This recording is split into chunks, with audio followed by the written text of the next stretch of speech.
नमस्कार, live cities की night bulletin दिन भर बिहार में आपका स्वागत है। मैं हूं आपके साथ प्रीति झा। खबरों की शुरुआत करेंगे, लेकिन उससे पहले एक नजर डालते हैं आज की सुर्खियों पर। बिहार में 65% आरक्षण को पटना हाईकोर्ट में चुनौती। सीएम नीतीश ने दरभंगा में डीएमसीएच के सर्जिकल भवन का किया उद्घाटन। सवर्णों को आरक्षण देकर बीजेपी ने सबसे पहले तोड़ा रूल, बोले ललन सिंह। नीतीश पर बरसे मांझी, हर गाली और बेइज्जती का मिलेगा करारा जवाब। जल्द होने वाली है जदयू में बड़ी टूट, चिराग का बड़ा खुलासा। अक्षय सिंह ने थामा पीके का हाथ, कहा बिहार को संवारना चाहती हूँ। केके पाठक का बड़ा एक्शन। औरंगाबाद में 4 लड़कियों ने खाया जहर। आरा में हवलदार के बेटे की हत्या। कार्तिक पूर्णिमा पर गंगा स्नान के लिए घाटों पर उमड़ी भीड़। और अब खबरें विस्तार से। बिहार सरकार द्वारा प्रदेश में आरक्षण को 50% से बढ़ाकर 65% किए जाने को पटना हाईकोर्ट में चुनौती दी गई है। कोर्ट ने सरकार द्वारा पिछड़ा, अति पिछड़ा, अनुसूचित जाति और जनजातियों के लिए आरक्षण 65% किए जाने के खिलाफ एक जनहित याचिका दायर की गई है। जनहित याचिका गौरव कुमार और नमन श्रेष्ठ ने दायर की।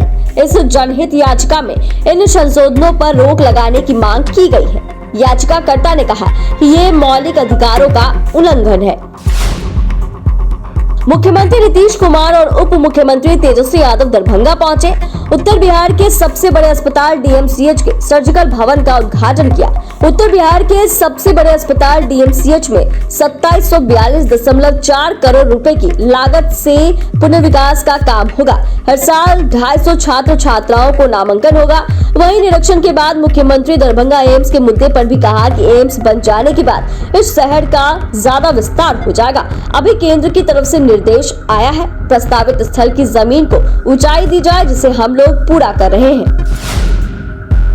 ललन सिंह ने भाजपा को फिर से घेरा है। आरक्षण का दायरा बढ़ाने के बाद कोर्ट में शिकायत दर्ज कराने को लेकर कहा कि भाजपा शुरू से ही आरक्षण विरोधी है, उसको आरक्षण पसंद नहीं है। बिहार में जो जातीय गणना के आधार पर रिपोर्ट आई है, उसी के अनुसार आरक्षण तय किया गया। सबसे पहले उन्होंने ही कानून तोड़ा, जब 50% से अधिक 10% सवर्ण का आरक्षण देकर इस नियम को तोड़ा। तो हम लोग जाति आधारित गणना करवाएं। ऐसे गणना के आधार पर यह काम कर रहे हैं। न्यायालय में जाना तो भाजपा का पुराना काम है, लेकिन जितना न्यायालय गए हैं उतनी बार उनको मुंह की खानी पड़ी है।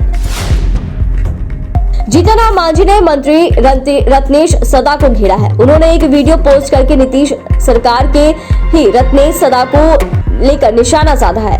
मांझी ने कहा कि नीतीश कुमार दलितों को तुम तलाक और गंदी भाषा से ही संबोधित करते रहे हैं। कम से कम उन्हें अपने मंत्री पद की गरिमा को तो ख्याल रखना चाहिए था। मंत्री रत्नेश सदा को नसीहत देते हुए मांझी ने कहा कि तुम गाली दो तो सीएम नीतीश कुमार के पक्ष में खड़े हो गए, देखिए पक्ष लेने का नतीजा। उन्होंने कहा कि गालीबाज नीतीश कुमार जी, आपके हर गाली और बेइज्जती का करारा जवाब मिलेगा। लोक जनशक्ति पार्टी रामविलास के अध्यक्ष चिराग पासवान ने बड़ा खुलासा कर दिया है। चिराग ने दावा किया कि खरमास की तुरंत बाद नीतीश कुमार की जनता दल यूनाइटेड में एक बड़ी टूट होगी। उन्होंने कहा कि नीतीश ने अपनी पार्टी में कोई दूसरी लीडरशिप नहीं खड़ी की है। वैसे भी वे आजकल किसी और पार्टी के नेता को आगे बढ़ाने में लगे हुए हैं। वे कहते हैं कि मेरे बाद ये उत्तराधिकारी जदयू का नामो निशान लेने वाला कोई नहीं बचेगा। उन्होंने कहा कि जिस पार्टी का भविष्य नहीं, वहां कोई क्यों रहेगा। प्रशांत किशोर के जल सुराज अभियान से अक्षय सिंह शामिल होंगे। उन्होंने कहा कि करीब 2 महीने पहले जल सुराज अभियान से जुड़ने का उनके पास ऑफर आया था। अक्षय सिंह ने बताया कि फिलहाल वो किसी पार्टी से नहीं बल्कि एक अभियान से जुड़ रही है। अक्षय सिंह ने कहा कि मैं बिहार की बेटी हूं और बिहार को सजाना संवारना चाहती हूं। उन्होंने कहा कि प्रशांत किशोर की जो सोच से प्रभावित होकर जल सुराज अभियान से जुड़ रही हूं, राजनीति में अब यूथ को आने की जरूरत है। शिक्षा विभाग के अपर मुख्य सचिव केके पाठक ने बड़ी कार्रवाई की है। बड़ी संख्या में शिक्षकों को सेवा से बर्खास्त कर दिया गया है और इसके साथ ही निलंबित करने और वेतन रोकने की भी कार्रवाई की गई है। ऐसी जानकारी के अनुसार अपर मुख्य सचिव केके पाठक और अधिकारियों की टीम ने इन दिनों राज्य भर के स्कूलों का निरीक्षण कर रहे हैं। निरीक्षण के दौरान हैरान करने वाले खुलासे हो रहे। कई शिक्षक 6 माह तो कई 1 और कोई 2 साल से स्कूल नहीं आ रहे हैं और इसको लेकर विभाग को सूचना भी नहीं दी जा रही है। ऐसे शिक्षकों के खिलाफ कार्रवाई शुरू की गई है। औरंगाबाद में 4 लड़कियों ने जहर खाया। इनमें से 2 सगी बहनें भी शामिल हैं। वहीं जहर खाने से 2 युवती की मौत हो गई। बाकी 3 लड़कियों की हालत नाजुक बताई जा रही है। सभी का इलाज गया मगध मेडिकल कॉलेज में चल रहा है। इस घटना ने 2 साल पहले हुई घटना की याद ताजा कर दी, जब साल 2022 में औरंगाबाद की ही 6 लड़कियों ने एक साथ जहर खा लिया था। घटना के संबंध में परिजन कुछ भी जानकारी देने से इनकार कर रहे हैं। आरा में एक हवलदार की बेटी की हत्या कर दी गई, जिसका शव नगर थाना क्षेत्र के मझुआ बांध स्थित दलपतपुर नदी में बोरे में बंधा मिला। मृतक के परिजनों ने उनके दोस्तों पर ही हत्या करने का आरोप लगाया है। ओमकेश सिंह अपने घर से दोस्तों के साथ निकला था। इसके बाद से वो घर नहीं लौट कर आया। मृतक के शरीर पर गोली लगने और चेहरा के साथ पूरी बॉडी के जले होने का निशान भी मिला है। इधर परिवार वालों का रो रो कर बुरा हाल है और पुलिस मामले की छानबीन में जुट गई है।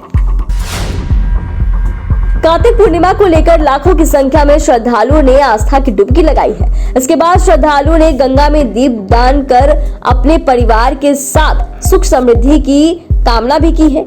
ऐसे में गंगा घाटों पर सुरक्षा को लेकर सख्त इंतजाम किए गए हैं। घाटों पर बैरिकेडिंग की गई है। इसके साथ ही पुलिस बलों की तैनाती की गई है। माना जाता है कि आज के दिन गंगा में स्नान करने से जीवन के कष्टों से छुटकारा मिलता है और साथ ही यहाँ मांगी गई मन्नत भी मां गंगा पूरी करती है। चैनल को सब्सक्राइब करें, फेसबुक पेज को लाइक करें। वीडियो देखने के लिए आपका धन्यवाद।